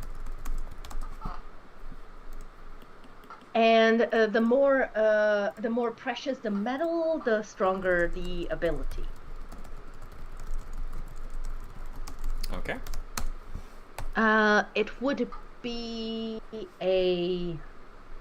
I don't I don't want to go for the obvious spoon bending thing, but I am thinking right now probably a type of combat. Okay. Where the spoon, I am thinking concave, convex, and trying to get my head around which is which. Convex is the outpointing. Yeah. Mm-hmm. So the convex part will have to hit the opponent. So we're using them as weapons. Yes. Okay. And if it hits like a shoulder or a knee, it could temporarily paralyze that appendage. Okay. And if it hits the center of the forehead, like where the third eye would be, that is knockout. And right. in this world, I'm thinking it's kind of like wrestling. In what way? Like, you can use it for actual fighting, but people watch it on TV and get really excited about the new spoon. What would I call it? Spooning sounds so weird. The new like spoon gladiators on the scene or whatever. What's another word for spoon? Another word for spoon. I'm thinking all of the languages that I have in my head, like where I could possibly get a better word.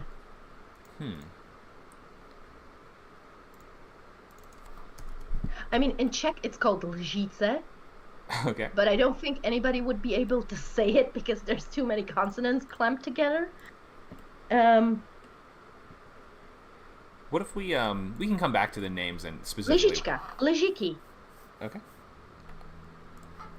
It could be called lžíky. That's the name of the system? Of the fighting. Of the fighting, okay. Of the fighting style. Fighting style? I hope I spelled that right. I definitely did not spell that right. I pulled the word out of my... And you spelled it the same that I did. Oh, good. Okay. So we got a fighting style. So let's ask who's actually using this. I think you're sort of saying it's like almost it's like a combat sport in this world, right? So professional practitioners would be athletes. Athletes, definitely, men and women equally.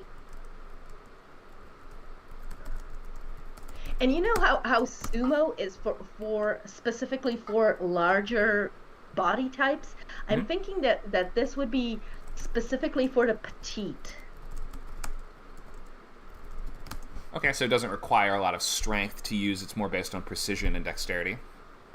Yes, and there would be a lot of athleticism involved in there, and they would be armed like in the official combat scenario in the wrestling ring of this. They would be armed with a specific number of spoons. Okay. You know, like the spoon theory, where you have a specific number of spoons. I have not heard that. No, is that some math concept? Spoon theory? It's a common thing in people with ADHD. They say you have a certain number of spoons that is how many tasks you can do in a day. Oh, I've never heard that. Interesting. Okay. It's also prevalent for people like me with fatigue. I actually came first for people with physical disabilities and fatigue but it's good for ADHD as well because they can only do a certain amount. For me, it's about I have a choice. I can either get dressed or I can write for an hour. So if I just don't bother getting dressed and I write in my nightie, I can get more work done because I have a choice. It's that kind of thing. You know, I can have a shower. If I have a shower, I don't have the energy to change the bed sheets. So what am I going to do today? And you can borrow spoons from tomorrow. That means tomorrow you have less spoons, you have less energy. So it's kind of a way of explaining to people who don't have chronic fatigue or ADHD or other limiting factors what it means to be able to do stuff during the day. Okay, thanks for the explanation. I feel it does almost... you could base the system around that concept, but the combat sport angle of it I was actually thinking is it that compatible? you could... you can make it so every thonk of the spoon takes a little bit of the energy out of the person who is wielding the spoon. Who's wielding? Not the person you're hitting. No. Not okay. So it takes it from you, so it it extracts energy from yourself. It is a quid pro quo system. So the fighter, even if they win, is very tired at the end, and they have to choose which parts of their opponent they're going to be hitting, because if you hit a lot of places, then you're going to be as tired as tired enough to knock yourself out, basically, and therefore you would not win the combat. Okay, great. I think we have some abilities, limitations, and costs and consequences. Our cost and consequence is that it's draining to even use it. So each time that you land a hit with one of these magic spoons, then you are draining your own energy. Why can't I spell the word consequences? Okay. That's the thing. The spoons aren't magic. The person is. Oh, so the spoon is a conduit for the person's yes, it is. natural It is magic? like a concentration of the magic. Okay. And that's why you have to why you have to hit it with the ball of the spoon, because that's where the magic concentrates, and you have to hold it by the handle and go bong. So landing hit with the spoon drains your natural magic. So abilities are causes instant numbness or unconsciousness. Is that right? Numbness in limbs and unconsciousness when hit in the center of the forehead. Okay. That kind of came from the whole spoon bending thing, because the third eye is in the center of your forehead. You know, gotta put that one in. Can it kill someone? I mean, yes, but it would always also kill the person delivering the hit. Okay, can't kill someone without killing the wielder. That's a big limitation. Kung Spoon, I love it. Kung Spoon. Okay, what happens when people just eat using spoons in this world? You have to consciously conjure the power. That's why I said this power comes from the person, not the spoon. Okay, so and that was inspired by the GIF that Luke posted, because it's not the spoon that's bending, it's you actually. Ah, I see. So what you are saying is the spoon is like a wand, essentially, then in that case, which is a focus. Pretty much, yeah. Or a non-consumed material component. And in this case, you're not required to exert that power as you use the spoon. It just enables you to do that. Yeah, and it is very specifically a non-blood drawing sport. Right, that's true, because it's. And blunt. I'm thinking now that I'm thinking about the whole concentration of energy, the fork wielders. Oh, wait to the sequel. They draw blood. The last cutlery bender needs to unite all of the different pieces of cutlery. And I mean, just imagine the spork. That would be a good spork wielder. Would be quite a mysterious ninja that is encountered by the heroes in episode 3. Oh, he could do both. That's truly the avatar of this world. Awesome. That's the Aberson. So we have. Do you have a name for the system? The spoon. You gave us a name for the combat. The combat is Lejiki. You know what? I'm changing it to spoon, Kung Spoon, because that's just. All right, Kung Spoon. Great. In a world. I mean, I would get canceled by so many people for racial insensitivity, but like, can you pass up an opportunity like this? I think it's funny. Thank you for contributing. We can add this to the list next to. And the other one would be Kung Fork. Belly powers. Belly powers or spoon or fork magic. In the world of Lejiki, you either fight with cutlery or you die. Let's add this to the list up here.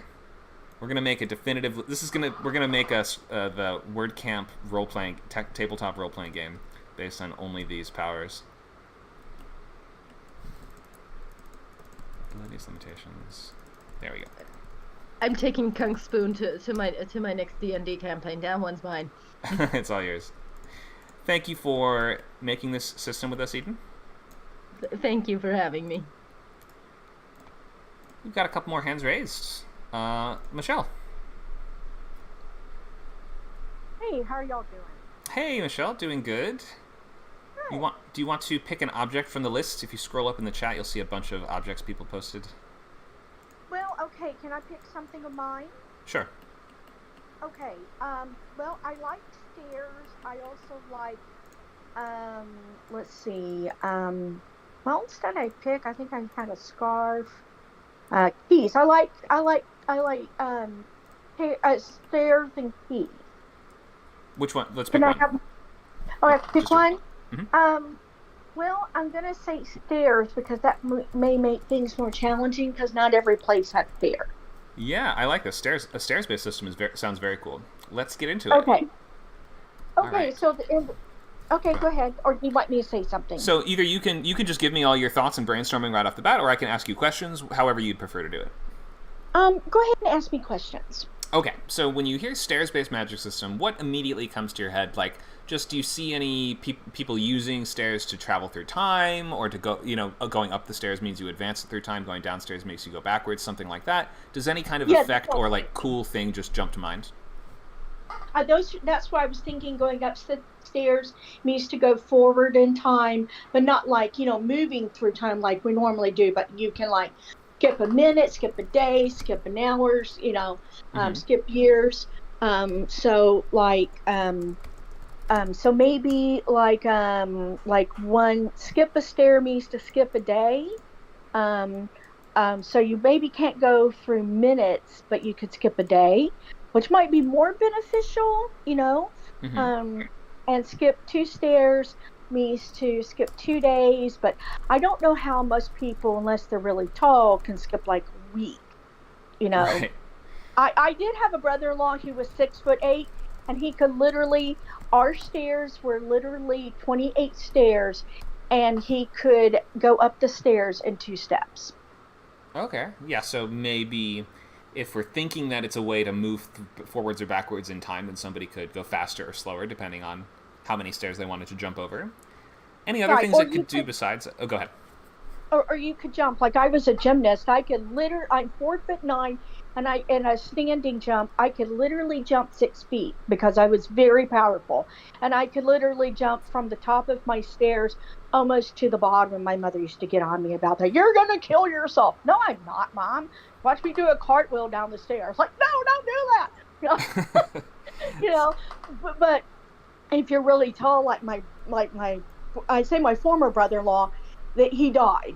My sister and he were married until the day he died. So anyway, so maybe you're like him, and you're 6'8", and you can walk up a flight of stairs, and in two steps, or you could go down the flight of stairs in 2 steps, because you're super long, or you're like me, you could jump down the stairs, Any other ideas for what it could do besides time travel? Well, let's see. Maybe you could also move through different cultures. If you step on like the left side of the stairs, you could go to the west of your planet or your country, depending on how far you moved. And the east, you could go. If you move to the right, you could go to the east of your planet, or you could go, by going straight up, north, you could go to the north of your planet, but then you'd have to like maybe go back down one to go to the south, but you'd be going back in time unless, I don't know, you ran around the different stairs or something and landed on the same stair to go to the south, so maybe something kind of convoluted like that. Okay, teleportation kind of stuff. So using the stairs to jump around the world.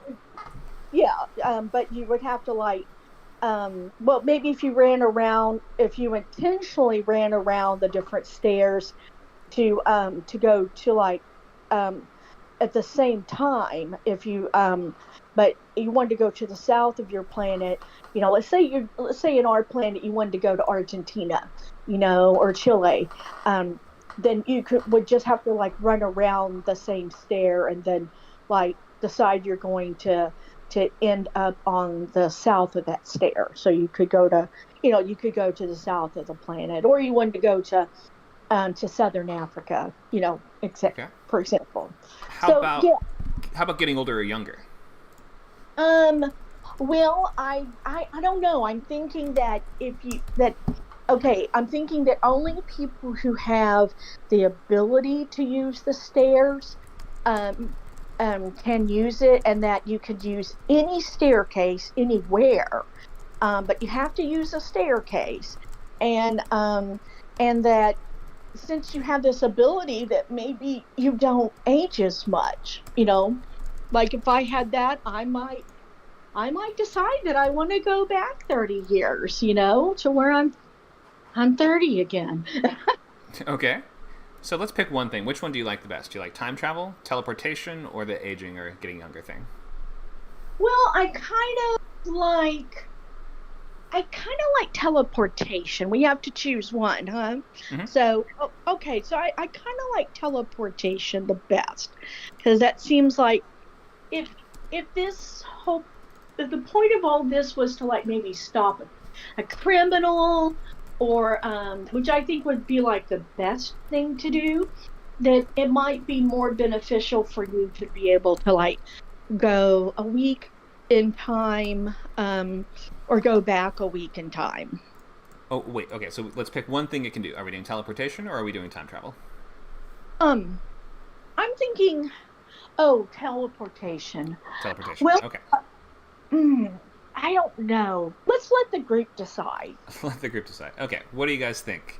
What should the stairs be able to do in our magic system? Becky says teleport. Mario says teleport. Let's have one more person weigh in. The deciding vote. Okay, teleporting. That's what we're going with then. So, in this case, we might ask, is it practitioners of this magic who can access any staircase? Maybe can they jump between staircases? That would kind of make sense as to like where you're going to show up, right? Or it could be that there are specific staircases at different points around the world. Like maybe there's 4 houses on the north, the south, the east, and west parts of the world. You have like one in China, one in the US, one in Antarctica, like you have kind of 4 central locations. And then people could travel between those staircases. Maybe you go down far enough, you end up walking out in South America, for instance, something like that. What do you think? What are your thoughts? Mine, I think that's a great idea. But the problem is, if you're in, let's just say that you're in LA where you are, and you want to end up in Argentina, but well, I'm sorry, not Argentina. You want to go. Let's say you want to go to see the pyramids, but you end up in China, but there isn't a staircase in Egypt. Well, it might be kind of difficult, So I don't know. Maybe there needs to be a staircase. Maybe any staircase. You can utilize any staircase since you're the magical user, and that only people who are maybe gifted with the magic or born with the magic, or maybe both. Maybe it's like in Harry Potter where you can be born with it, or you could be. Let's not use Muggle because that's J.K. Rowling's term. Just like a non-charmed person, or charmless person. But anybody who's born into it or gifted with it can use any staircase. So, to do what? To teleport. To teleport where? Anywhere you want. Anywhere they want. I'd say. But if you want to go to, like, it might be easier if you want to go to China to use the staircases in China, Wait, but so I'm just. If you can teleport anywhere, why does the staircase where you're going even matter? Well, you're right about that. Okay, well, we need some limits to this magic. And I was thinking that the limits to the magic are that, well, what if you don't have a staircase and you really need it? what are you going to do? Well, you got to go find. Well, but I say go find one is cheaper, and easier to go find one because depending upon where you live, it might not be too hard to find a staircase. Okay, so for the purposes of just setting the rules in place, then should we say practitioners, if they have the magic gene or whatever, can utilize any staircase to teleport to any other staircase? Right, and then maybe people who are gifted the magic are limited in their magic, so they can only use particular staircases. Is it only ones you've seen before or something like that, or only ones that you for sure are there, maybe we could say? Ones that we know for sure are there. So like if you're in New York and you don't, and maybe there's a magical app you get to download and you see that there's only one staircase in all of New York, and it's 5 miles away and you need to make it in the next 2 minutes, then, well, sorry, you're out of luck. I see. Okay, so this is a good limitation, so we can only access staircases that we know about. And often in teleport-based systems, if you can try to push the limits of it, and for instance, you can be like, I'm pretty sure that there's a staircase in this place, but then if you make a mistake, sometimes you teleport yourself into a wall and you're stuck forever, or you could teleport yourself underground, or you could you could teleport yourself in the sky by accident and die, or something like that. Do you like that idea, or what do you think the costs or consequences might be? They could be that, or it could be something else. Those are good cost consequences. I say that why don't we have genetic magic users be rare, like maybe only 1 in 50, okay? And people who are gifted the ability, maybe there's 2 ways you're gifted the ability: being able to learn the language that's exceedingly difficult, okay, or a language.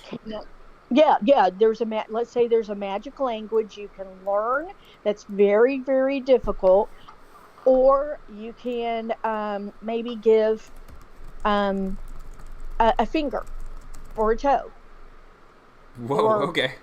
To do what? Or go bald in a society that hates bald people. Okay. And this would be like a shortcut to being able to use it? Well, if you are not a genetic magic user, so genetic magic users are only 1 in like 50 or maybe 1 in 100. Okay, so they're very, very rare, coming from like a certain line of families. Or you could get this gift by learning the exceedingly difficult language, or you have to or maybe you give up 5 years of your life. You can learn the language in 2 years, or you can take 5 years off of your life. That's automatically taken off. So when you get to be 75, 80, you die at 75. Got it. Okay. I think we've got, or maybe adding too many rules at this point, but we've got a solid foundation. Sorry. That's okay. So we've got a solid foundation, though. Maybe you can think of a name for it, the magic, if you want to. But let's just recap the basics first. I'll give you a second to think about it if you want. Okay, go ahead. So basics, abilities. Practitioners, if they have the right gene, can use staircases to teleport to any other staircase that they know about.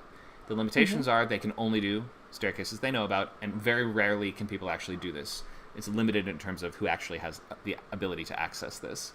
And the cost and consequences are just the potential mishaps and risks of an erroneous teleport. But besides that, we haven't really outlined any other costs. But that's fine for now. We can just leave it as is. You can do some more brainstorming. Do you have any ideas for the name?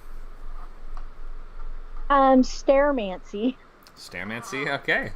Stair mastery, maybe? Isn't a stairmaster a thing? Stairmastery. Yeah, that's stairmaster. Well, you're a stairmancer, and it's stair mastery. That's great. Yeah, and that way also you'd get a heck of a workout going up and down all the stairs. So it kind of makes sense. A stairmaster is a workout machine. Maybe you have to work out on stairs before you become good enough to use it. Maybe if you're a genetic user, as a kid, your parents say, you have not practiced your stairmancery. I want you to go run those stairs for the next hour.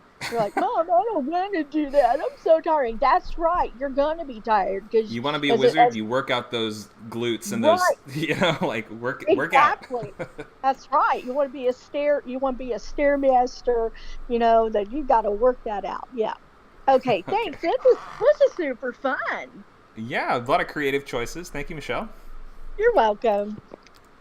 So we have time for one more. I see Mario again. Ready to make our last system with us, Mario? Can you hear me now? Yes, I hear you. Okay, so I'm picking clothespin, right? Okay. I'm gonna base this on the 3 laws of Brandon Sanderson. Okay. So we already established that the reader's understanding of the magic is proportional to the solutions. So I'm gonna pick pinching.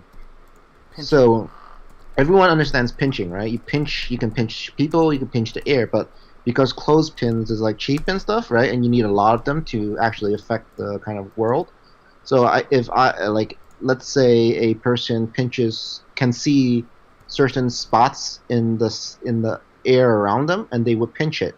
And if they pinch the right spots, right, they can affect the natural phenomena around them. Like if they want to turn invisible, they put a sheet over themselves and they pinch certain parts of the sheet so that the light can pass through. So they're affecting the physical properties of that material. Okay, so of the material that they're clipping it to, or are you saying they're detecting sort of like nodes in the air that they're clipping onto? That's the future, when they get more powerful. They can actually pinch the air. But, okay. But the first level is just material, because that's the easiest thing. So, okay. Yeah. So a pincher can... What are we doing with the clothespins? Give me an example of using the magic. I gave in order to... It's not purely invisible, it's just changing the properties of material. That's the first level. Okay. So you can actually make a almost invisible... let's say it's dark outside, you can make it so it's almost transparent. It's not full invisibility, but sort of half invisibility if people aren't paying attention. Okay, so as you get more powerful, you understand. As you get more powerful and educated about physics and stuff, you kind of understand. You get to see more points, and so you have to bring more clothespins, and you have to pinch. It takes more time to pinch the certain nodes, right? Okay. And also, we already named the magic. It's called the pinching. The pinching, okay. Yeah, and so that's the first law. The second law of the flaws is that every time you pinch a node, there's so much energy in the node that it will destroy anything that pinches it sooner or later. So you have to there's upkeep involved. And for some reason, metal doesn't work. Only wood. So that's why clothespins, right, is you can only use clothespins. You can't use like a metal pin, and it's like you can't use something that can last forever. I can't think of any other weaknesses. And since it's a clothespin, it's literally a close range type magic. It's not a long range type magic. It's super powerful, as you can see, changing the properties. But you also have to be like in close vicinity, so someone can shoot you in the head. For the third part, which is derivability, right? So the derivability would be like being able to pinch the air, or being able to pinch people, right? And the limitations would be people would be able to kind of swipe it away, right? So if you're really fast, you can pinch multiple spots and paralyze them. And so some people are good at close combat pinching. So I guess this works better in a non-urban environment where there are no guns. Why does it work better that way? Because then the pinching doesn't, the close combat pinching won't work as well. Is the clothespin magic purely combat based? I'm saying it's everything based. Everything that's used in normal life can be used for combat. So I don't see the distinction. I want the combat to be used in everyday life as well. Why would combat be used in everyday life? Because you're pinching and changing the properties of objects, right? So if I wanted to make my armor stronger, I would pinch a part of it and make it like my shield. If I wanted to make my shield strong, super strong, I would pinch a part of it and make it more durable, right? But if they aim for the clothespin, right, which is easily knocked off and jostled, they could disrupt that magic, right? And then, Okay. but then you can also make like a piece of paper harder, and so you can use it as a plate for eating. Oh, okay, cool. So this is a form of transmutation magic where we're changing the physical properties of objects. And so we might ask, is there only one effect that putting a pin on an object does, or does the user get to decide the effect The that it will user have? gets to decide, so he has to understand sort of like the nodes of like, let's say there's like 4 types of nodes, like based on physics, like the matter, you know. And that's about all I came up with. All right.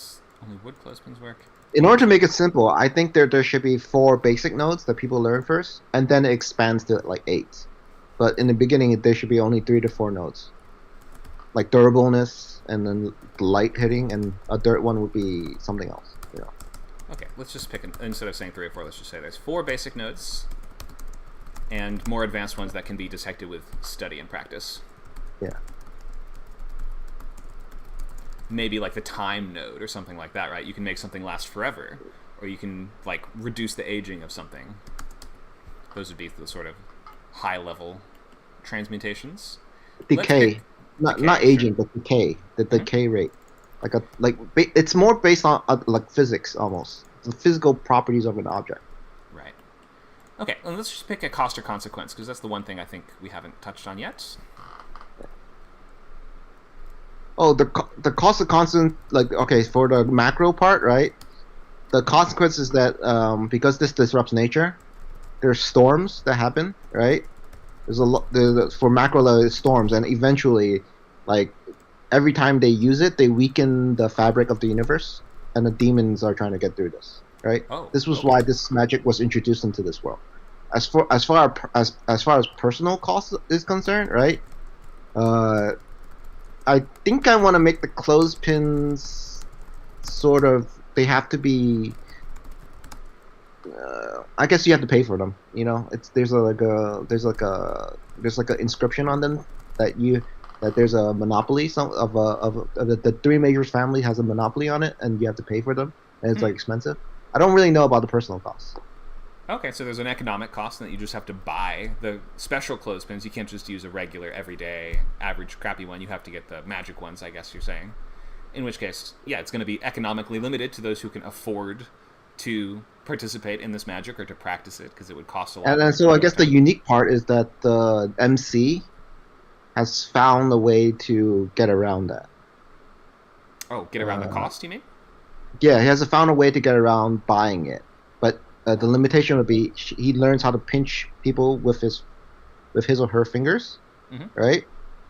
And she knows this because his or her father, kind of developed it, and then the 2 families that have a monopoly on it killed her father to keep it secret, or captured her father. But even better, captured her father to keep it secret.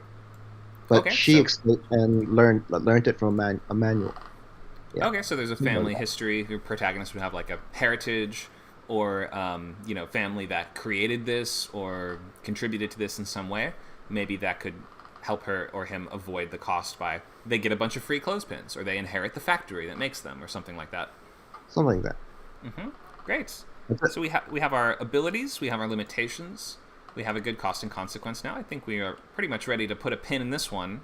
A pincher can change the properties of materials by sticking pins on it on one of its kind of nodes that only they can detect. Of the 4 basic nodes, later they will learn even more of them that can create even more advanced effects. The user decides the material to change the object to, so they could change a ceramic plate into like fire if they wanted, I'm imagining, or they could change and make like a flaming frisbee, or they could change wood into metal or metal into wood, or things like this. I'm thinking really physics, like mass and volume. Okay, mass and volume, sure. So then density requires mass and volume, so that would be a level 2 spell. So you could change the mass, and like you could either change the volume or you change the mass, like only one property. I have to look at my physics book to actually develop this, but that's the core idea. Cool. The limitations are only special wooden clothespins work. You have to be very close up to use them, and this isn't a limitation, but at first you can't pinch people. I guess eventually you can learn that, but by default no one can. And last we have the cost, which is using it disrupts nature, which causes severe storms the more the magic is used. So there's kind of a communal cost to using it, I would think. The more that people all around the world are using it, or even maybe in your local area, the more the severe storms will happen. Yep, that's it. I'm good. All right, perfect. Thank you so much.